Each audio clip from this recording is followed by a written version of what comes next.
Sir ಈಗಾಗಲೇ ತಮಗೂ ಕೂಡ ಗೊತ್ತಿರುವಂತೆ ರಾಜಧಾನಿ ಬೆಂಗಳೂರಿನ ಬಹುನಿರೀಕ್ಷಿತ ಮೆಟ್ರೋ ಮಾರ್ಗ ಅಂತ ಹೇಳಿದ್ರೆ ಅದು ಹಳದಿ ಮಾರ್ಗ. ಕಾರಣ ಏನಂತ ಹೇಳಿದ್ರೆ ಡ್ರೈವರ್ಲೆಸ್ ರೈಲು ಈ ಒಂದು ಮಾರ್ಗದಲ್ಲಿ ಸಂಚಾರ ಮಾಡುತ್ತೆ.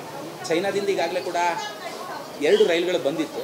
ಮತ್ತೊಂದು ರೈಲು ಈಗಾಗಲೇ ಕಲ್ಕತ್ತಾದಿಂದ ನಿನ್ನೆ ಹೊರಟಿದೆ. 14ನೇ ತಾರೀಕು ಬಂದ ನಂತರ ಟ್ರಯಲ್ ರನ್ ಆದರೆ ಆ ಒಂದು ಮಾರ್ಗ ಕೂಡ ಸಂಚಾರ ಮಾಡುತ್ತೆ.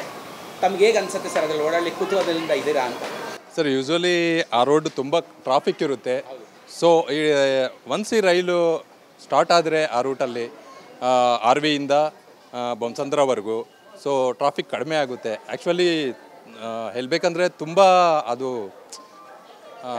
Congested road and heavy rush ಇದೆ, ಹೆವಿ ಟ್ರಾಫಿಕ್ ಇರುತ್ತೆ ಸರ್ ಆ ರೋಡ್. ಸರ್ ಈಗ ಆರ್ ವಿ ರೋಡ್ನಿಂದ ಬೊಮ್ಮಸಂದ್ರ ಅನ್ನುವಂಥದ್ದು 19 ಕಿಲೋಮೀಟ್ರ್ ಜನರು ಓಡಾಡಬೇಕು ಅಂದರೆ ಗಂಟೆ ಗಟ್ಟಲೆ ಆದರೆ ಈ 19 ಕಿಲೋಮೀಟ್ರ್ ನನ್ನ ಅನಿಸಿಕೆ 45ರಿಂದ 50 ನಿಮಿಷದೊಳಗೆ ಪ್ರಯಾಣ ಮಾಡ್ಬೋದು.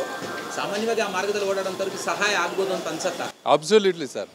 35 to 40 minutes it will be reach R V metro to Bommasandra road.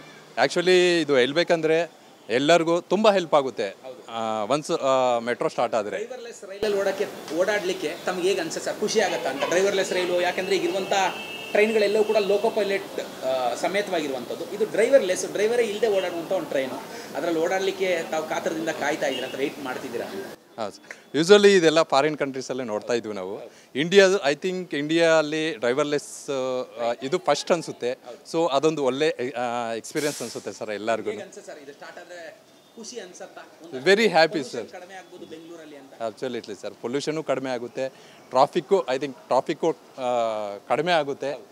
I am very happy to see this. Sir Jagadish ಅಂತ ನಮ್ಮ ಹೆಸರು. Thank you sir.